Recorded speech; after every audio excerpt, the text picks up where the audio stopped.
At the start of the 1960s, Cold War tensions were heightening.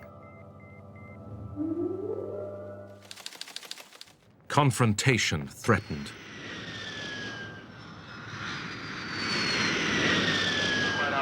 The two superpowers watched and waited, preparing for a nuclear holocaust. The world's safety depended on mutual assured destruction, the threat of mutual suicide that came to be known as MAD, MAD. It's not mad. Mutual assured destruction is the foundation of deterrence.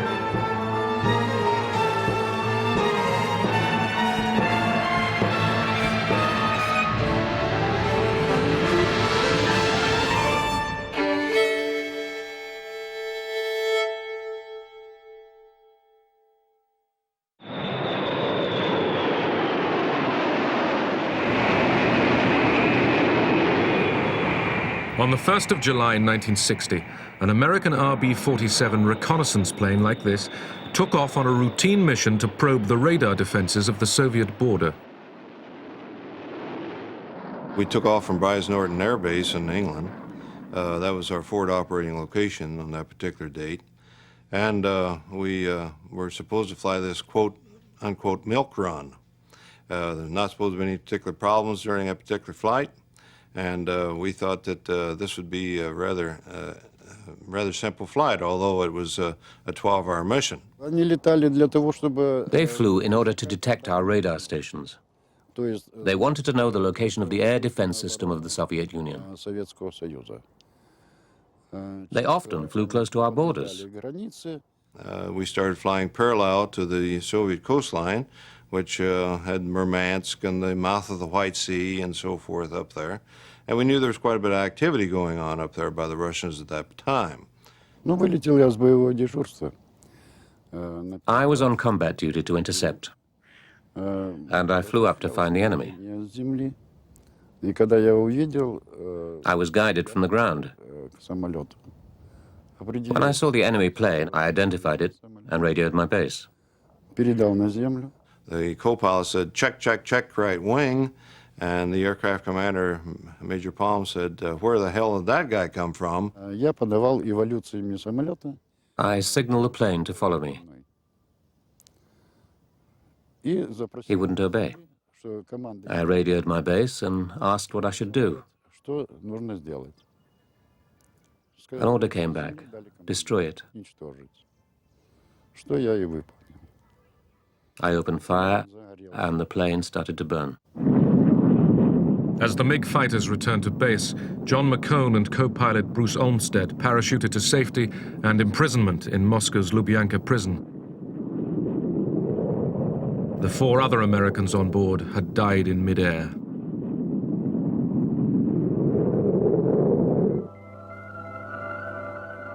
On the front line, constant vigilance. War, if it came, would soon go nuclear.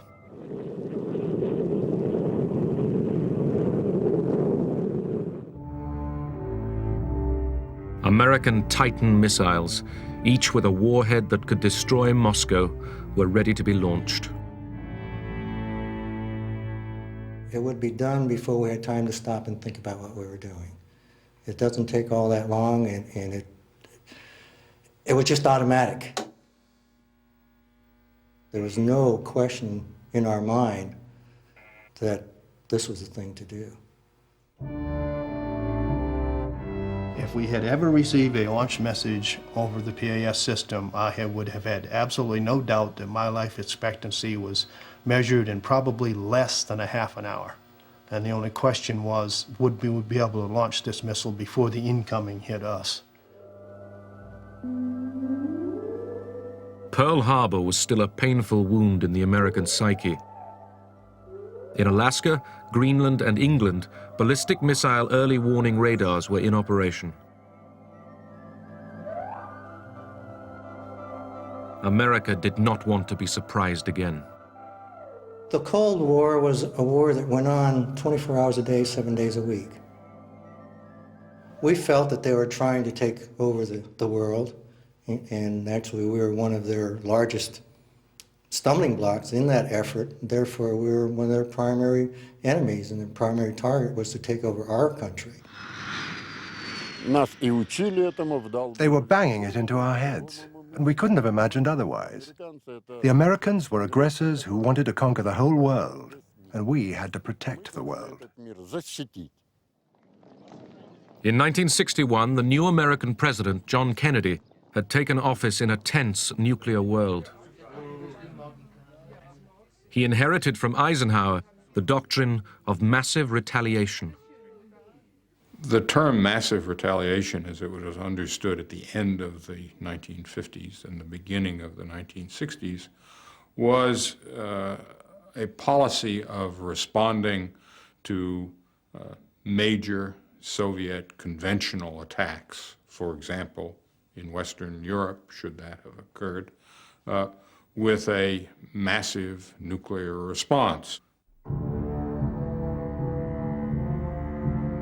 Massive retaliation had been conceived at a time of clear American superiority. Now, the Russians were trying to catch up.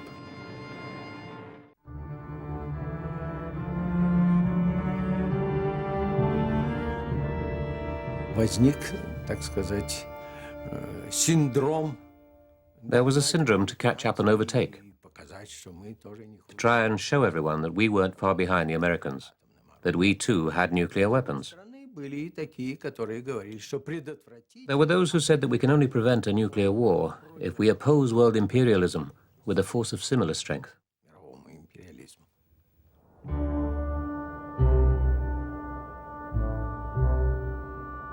Khrushchev sought a dramatic means to remind the West of the power of the Soviets.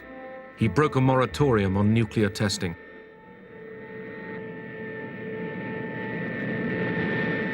October the 30th, 1961. A Russian bomber crew were preparing to drop the largest bomb the world had ever seen.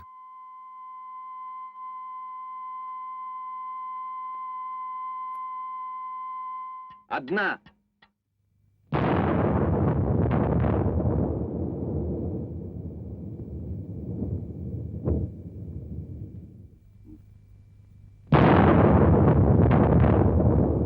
The explosion was the equivalent of more than 50 million tons of TNT, more than all the explosives used in World War II.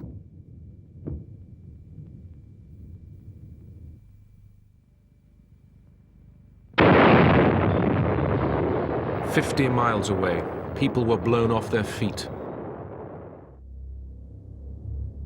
Khrushchev said he wanted the bomb to hang like the sword of Damocles over the imperialists' heads. Kennedy took up the challenge. In view of the Soviet action, it will be the policy of the United States to proceed in developing nuclear weapons to maintain this superior capability for the defense of the free world against any aggressor.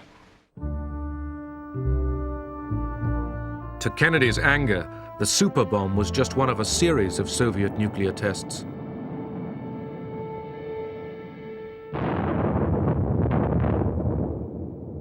I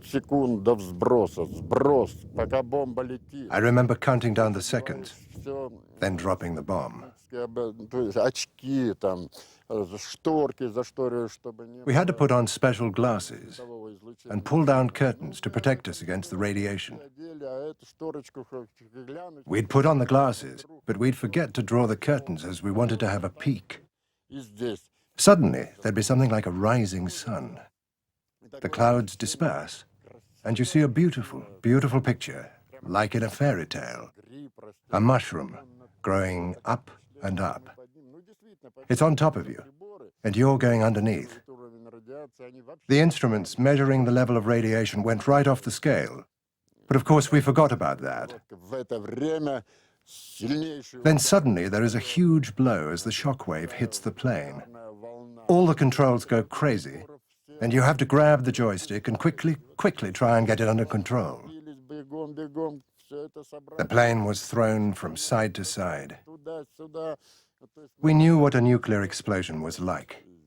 It became obvious that the Russians there was no containing them. They were shooting not just this big bomb, but lots and lots of them.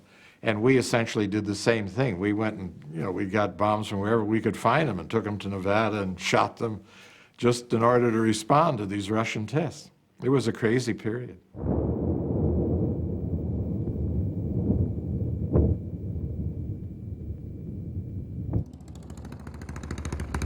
In the West, public opinion was turning against the arms buildup and the testing of the bomb. In Britain, what started in 1958 as a march to the weapons centre at Aldermaston swelled to an annual rally of tens of thousands of campaigners for nuclear disarmament.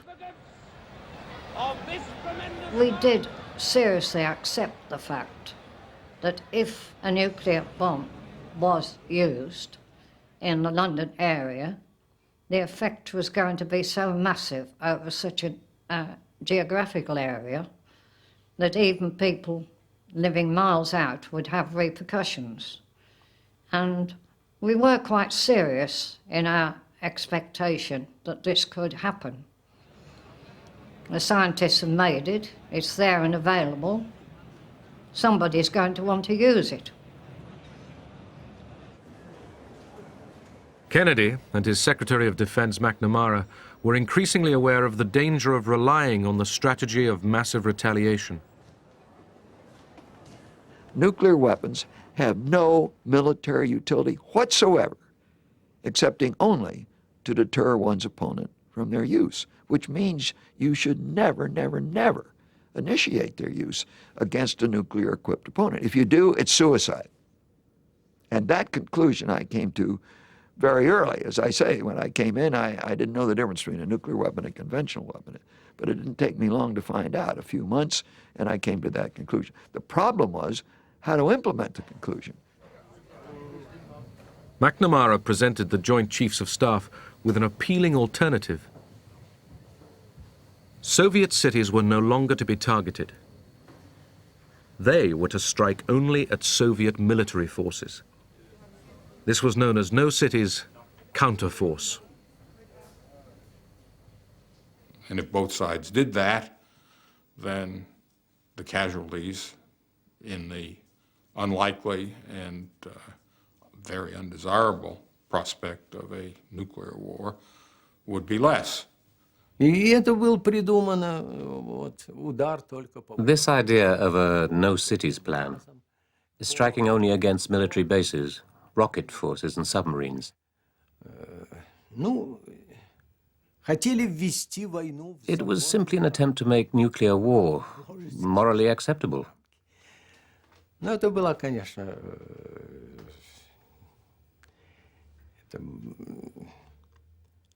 It was an attempt to deceive oneself. The Russians weren't the only skeptics. The head of the Strategic Air Command, General Power, was briefed on counterforce by one of McNamara's assistants. General Power insisted that the only way to deal with these barbarians was to blow them all up. And I said, but who's going to win that? And he said, I would be satisfied if there were just 2 Americans left and 1 Russian. That would be, we would have won. And I said, well, there'd better be one of them a woman. October 1962. Khrushchev, seeking to reduce American nuclear superiority, sent Soviet missiles into Cuba. It was real. You know, this was no joke. They were moving mid-range missiles into Cuba, and I don't think there's any doubt about the fact they were moving. They may have had some there already. They certainly had the facilities to rapidly introduce them. That was tense. Kennedy ordered a blockade and put his forces across the globe on the highest alert.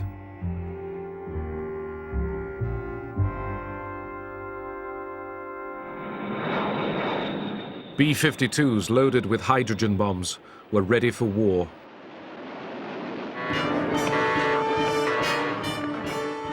During the Cuban crisis, if the horn blew, we shook like the devil. I mean, we were scared. We said, we're on our way.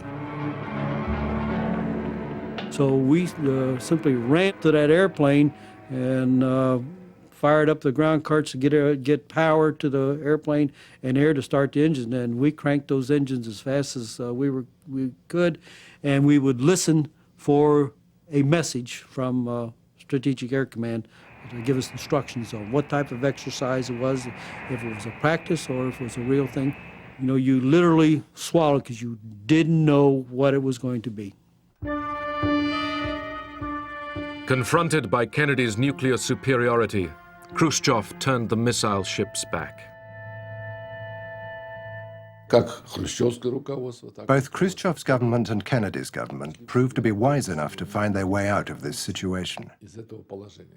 The Cuban Missile Crisis was very important. It showed just how close to the edge of the nuclear precipice the world was standing. Moscow and Washington realized that direct communication between the two capitals must be improved.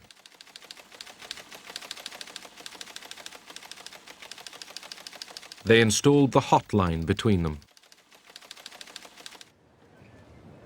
The following summer, shocked at how close they'd come to nuclear war, the Soviet Union, America and Britain agreed a limited test ban treaty. There would be no more atmospheric tests. Nuclear testing would continue, but underground.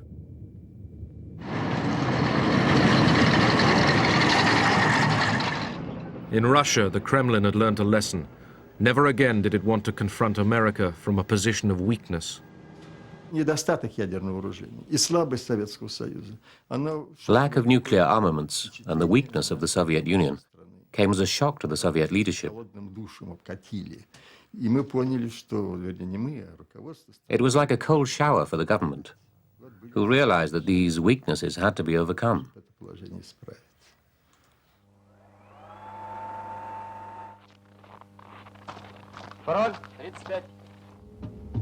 The Soviet Union built up their nuclear forces.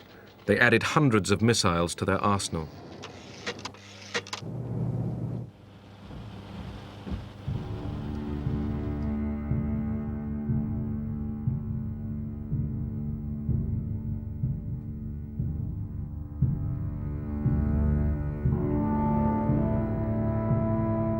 The Americans had to accept that, realistically, they could no longer destroy all the Soviet forces. It became clear that if you said that your main approach was going to be to target the other side's military capability, what would happen is that those targets would proliferate to the point where there would be no limit to the amount that you would spend on strategic forces. The military on both sides accepted that they could no longer protect their own country from destruction. The superpowers had discovered they had one thing in common, an interest in avoiding nuclear war. It is an ironic but accurate fact that the two strongest powers are the two in the most danger of devastation. All we have built, all we have worked for, would be destroyed in the first 24 hours. And even in the Cold War, which brings burdens and dangers to so many countries, including this nation's closest allies, our two countries bear the heaviest burdens. For we are both devoting massive sums of money to weapons that could be better devoted to combat ignorance, poverty, and disease.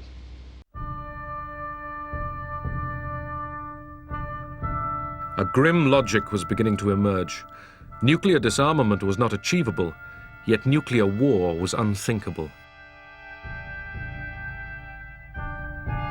By 1964, McNamara had concluded that his no cities plan was a dangerous illusion. War would only be avoided, he now thought, by the threat of mutual suicide. McNamara, in particular, became totally convinced that the only strategy was what is known as mutually assured destruction, MAD for short. And what that meant was that the only way to have stable deterrence in the world was for both sides to be able to kill 25 to 50% of the other's population. It's not MAD. Mutual assured destruction is the foundation of deterrence. Today, it's a derogative term, but it's those who denigrate it don't understand deterrence. If you want a stable nuclear world, if that isn't an oxymoron, let me rephrase it, to the degree one can achieve a stable nuclear world, it requires that each side be confident that it can deter the other. And that requires that there be a balance. And the balance is the understanding that if either side initiates the use of nuclear weapons, the other side will respond with sufficient power to inflict unacceptable damage. Submarines now played a crucial role. 3, 2, 1. T0. Fire. 1. For MAD to succeed, each side needed to be able to retaliate even after it had suffered a surprise attack. The Polaris system to begin with was really a city killer. It was extremely survivable, assured destruction capability that the Soviets knew they could not destroy, and knew that if they conducted a first strike, that system would someday be available to retaliate. It might take some time to get the message to them from a destroyed national headquarters, but someday the warheads would come raining in, and they would pay the price. I don't think there would be any hesitation on the part of any commanding officer to launch. Did we think about what was back home? Sure we did. But you didn't let that control your actions. Time to think about that after you've done your duty. The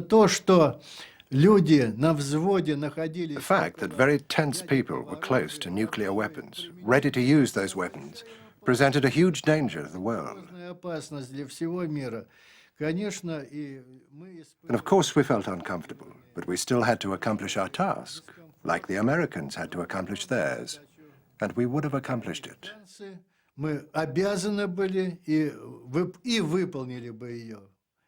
What would it have ended in? It would have had very sad consequences for the world.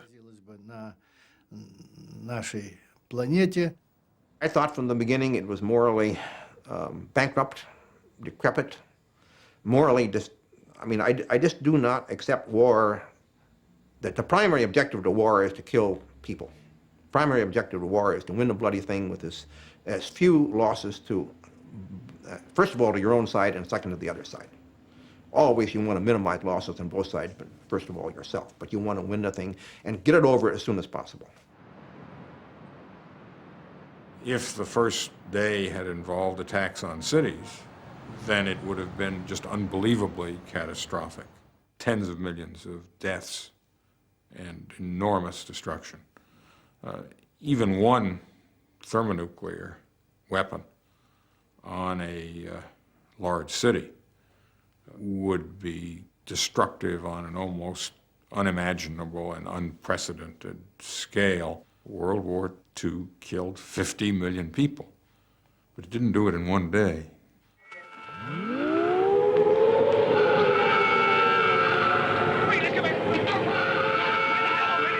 In 1963, Peter Watkins, a British filmmaker, made a drama documentary to show what a nuclear war would mean.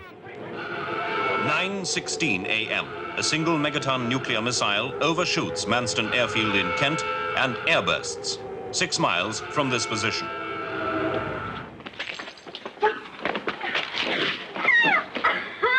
At this distance, the heat wave is sufficient to cause melting of the upturned eyeball, third-degree burning of the skin, and ignition of furniture. 12 seconds later, the shock front arrives.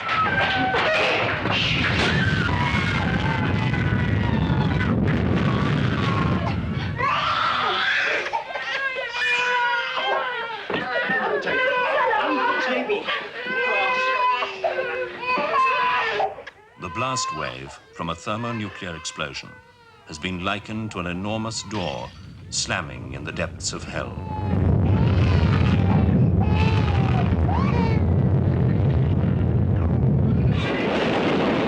The film was called The War Game. The BBC banned it.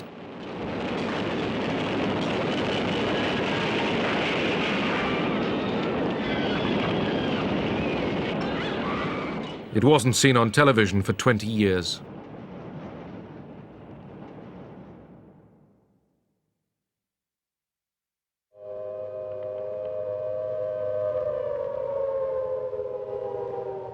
There was, for a period of a couple of years, at least a year, a strong effort to persuade the American public that it was worth investing in and practicing civil defense. That campaign fell flat. The public wasn't very interested. I think the public concluded that if a thermonuclear war were to take place, civil defense, although it might preserve some lives, would not preserve most lives, and what came afterwards would have made life not worth living. Whether you're sitting in your desk next to the window or standing in the elevator shaft, it wouldn't be of any great significance if the bomb were dropped in this area within a radius of 25 miles. I assume you're supposed to go to a shelter, but in a city like New York, there's not much chance that a person would survive if there was an attack or something. In the case of a real attack, nobody would know what to do, I'm quite sure.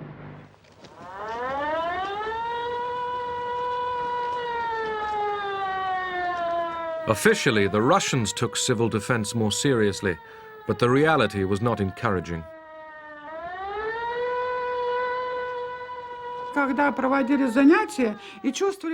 When people began to realize how dangerous these weapons were, they used to joke that if a nuclear bomb was dropped nearby, all there'd be left to do was to cover yourself with a white bedsheet and crawl to the cemetery.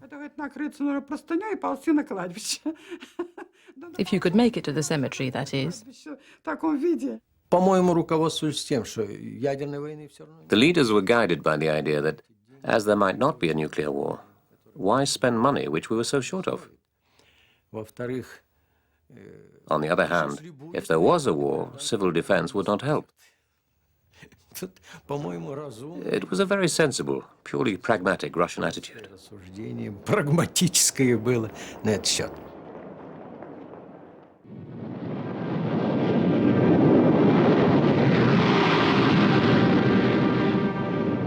Even short of total war, deterrence carried its own dangers. In 1966, over the coast of Spain, a B-52 was due to attempt a routine refueling mid-air from a tanker.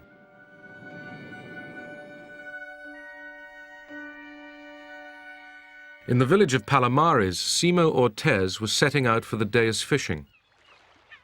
I was fishing opposite Villaricos, and the planes were flying overhead. We always used to watch the planes.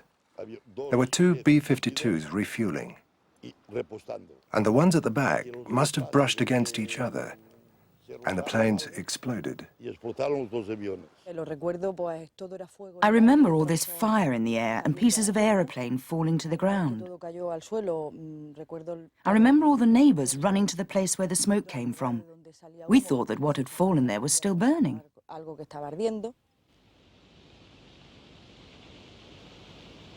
As the planes broke up, 4 hydrogen bombs were scattered over the coast. 3 hit the ground, 1 was lost at sea. I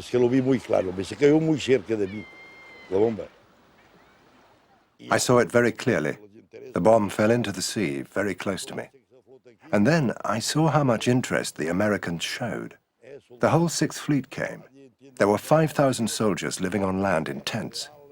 Generals, colonels, so many important people from North America. The American fleet searched the ocean for the missing bomb. Those on dry land had different problems. When the bombs hit the ground, safety devices prevented a thermonuclear explosion. But the conventional high explosives used to trigger a nuclear blast had gone off, scattering radioactive plutonium.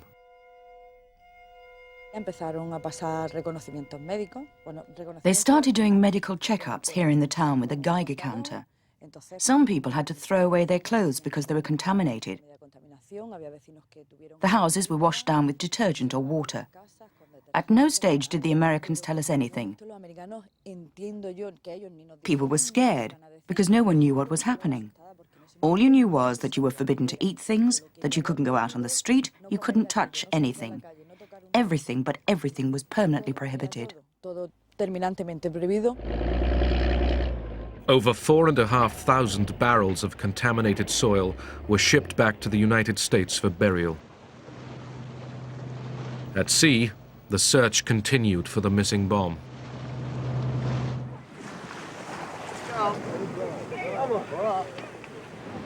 The Spanish feared that the Mediterranean was contaminated. American ambassador Biddle Duke went swimming for the cameras. Ambassador, you detect any radioactivity in the water? if this is radioactivity, I love it. 80 days after the accident, an American mini-submarine, Alvin, found the missing bomb intact. The Pentagon called a lost nuclear bomb a broken arrow. Palomares was the 14th broken arrow since 1950. More were to come. The number of Soviet accidents is still unknown. The Russian military were unconvinced by McNamara's notion of assured destruction. They saw it as their first duty to protect their homeland. They worked to develop anti-ballistic missiles, ABMs, which could destroy American missiles in flight. В свое время это был щит и меч. Был танк и было противотанковое орудие. Был самолет. First there used to be a sword, and then a shield. И вот показалось, что Then a tank and anti-tank gun. неуязвимым средством, что уровень Now it turned out that a missile was not invulnerable. такого рубежа Science and technology was developing so fast, it had become possible to fight the most dangerous, most invincible weapons. неуязвимым оружием. To the United States, Russia's ABMs came as a blow.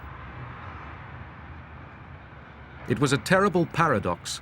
By building a defensive system, Russia had put the delicate nuclear balance at risk. Считалось, что система ПРО — это зонтик. We thought of it as an umbrella. Would an umbrella harm anybody? If it rains, you open it up. That was how we saw the ABM system. It was an umbrella to protect our population against a possible missile strike. In terms of MAD, if you believe in mutually assured destruction, anything that interferes with both sides, see, it's mutual assured destruction. It must be mutual, and it must be assured.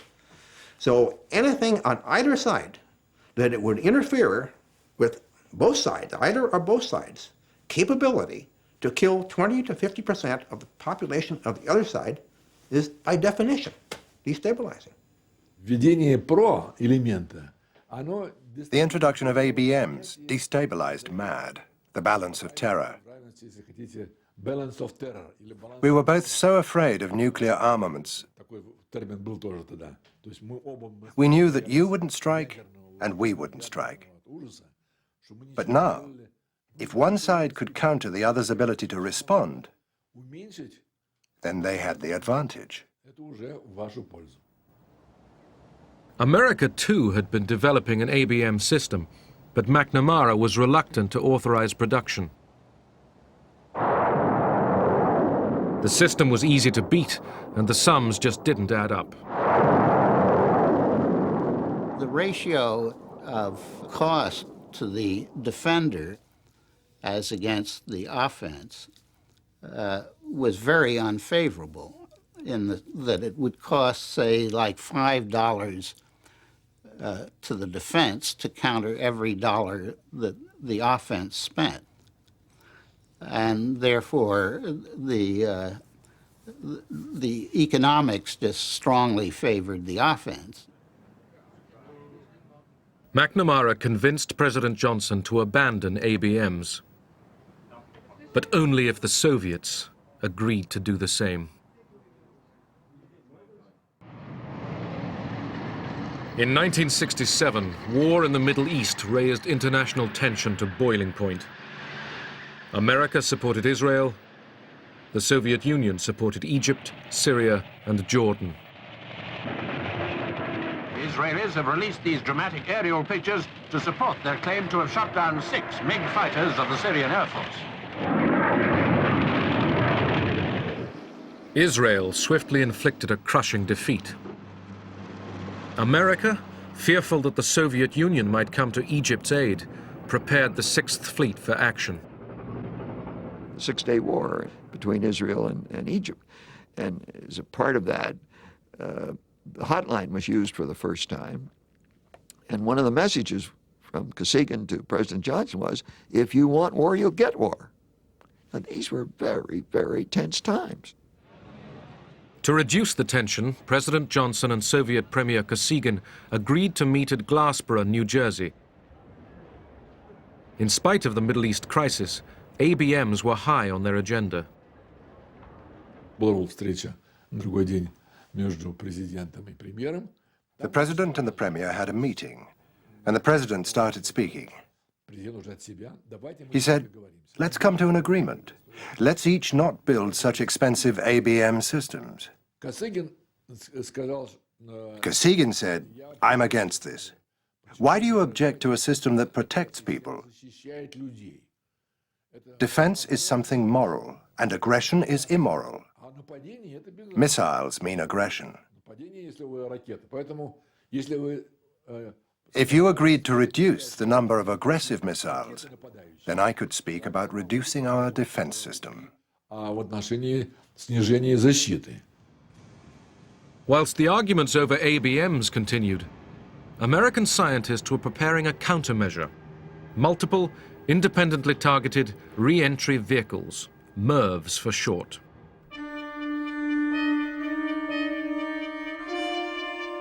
One single missile could now carry 10 separate warheads, each capable of destroying a city. Once you got into the MIRV era, the problem of strategic defense became infinitely more complicated, infinitely more expensive, because you had to devise ways of going after a multiplicity of warheads and all kinds of junk that would be put into the atmosphere to mislead the defense. Одной противоракетой можно поразить по существу одну баллистическую... One anti-ballistic missile is enough to shoot down one ballistic missile. Баллистическая ракета имеет... But now imagine that a ballistic missile has 10 separate warheads. Тогда, значит, возникает необходимость... In order to shoot down one of those missiles, you would need at least 10 anti-ballistic missiles. Против нее по меньшей мере 10 противоракет. Here are two figures for you to compare. The United States of America had on their land-based launching sites alone 1,054 ballistic missiles. To counter that, we would have needed over 10,000 anti-ballistic missiles. That would be madness. Это безумие. Мы, Советский Союз, исходил из того, что если мы не остановим эту гонку... The Soviet Union realized that unless we stopped the arms race, then the Americans, who were financially better off, could outdo the Soviet Union. строительство вооружений. И надо сказать, что к этому времени уже сказывалось... The leadership began to understand that now we had to choose between building socialism and communism or making missiles. Или, значит, делать ракеты.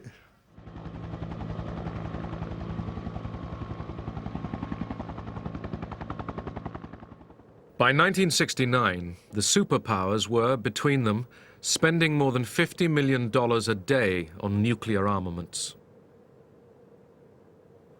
It was a burden both sides were finding intolerable.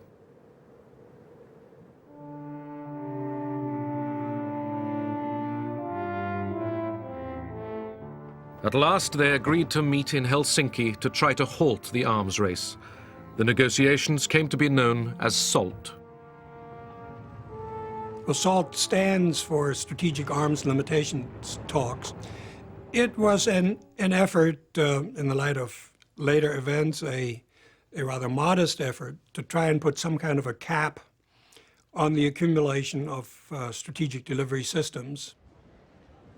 The bargaining was not going to be easy.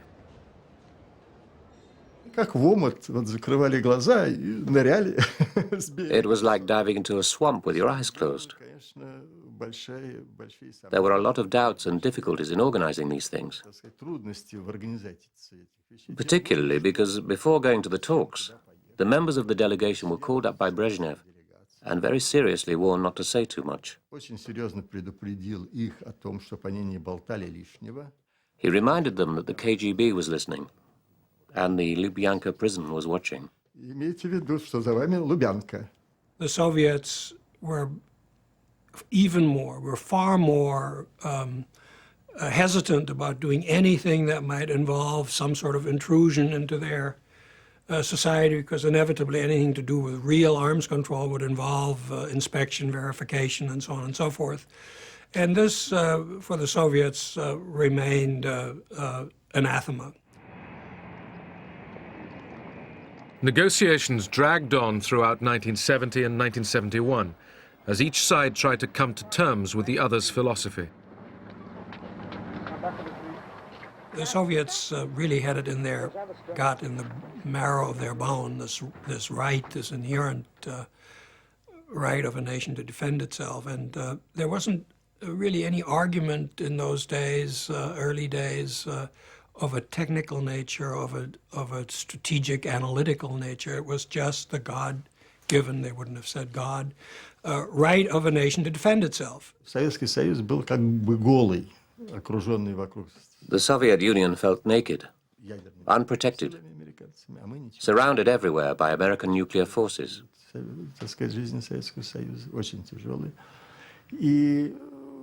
It was very difficult to protect the Soviet Union.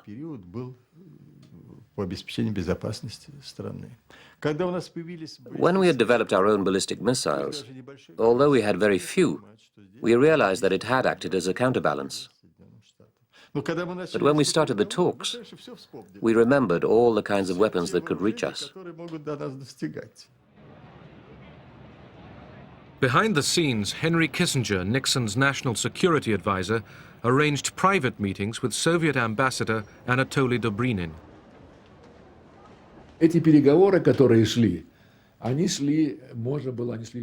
These meetings made it possible to introduce corrections or amendments without losing face.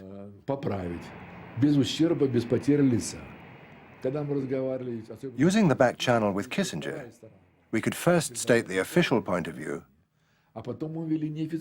and then talk more freely.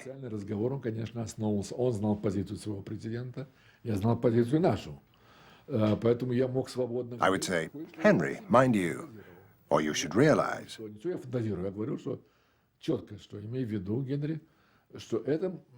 I was really just thinking aloud. Then he would say, well, Anatoly, why should we get stuck on this? Why don't we do it in a different way? Face to face across the table, the two sides made progress on ABMs, but they barely touched on the most destabilizing of the new technologies, multiple warheads, MIRVs.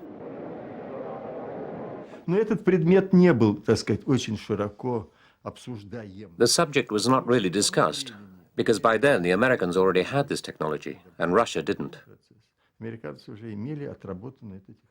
We believed that we should have it too.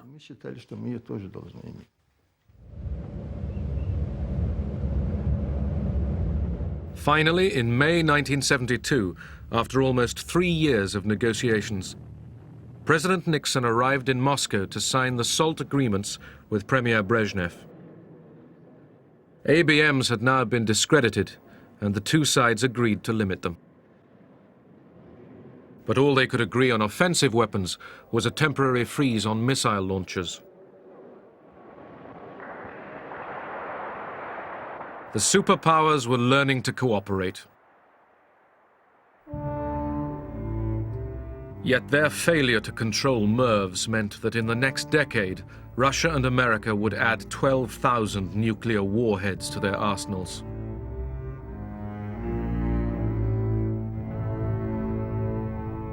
Preparations for global annihilation continued.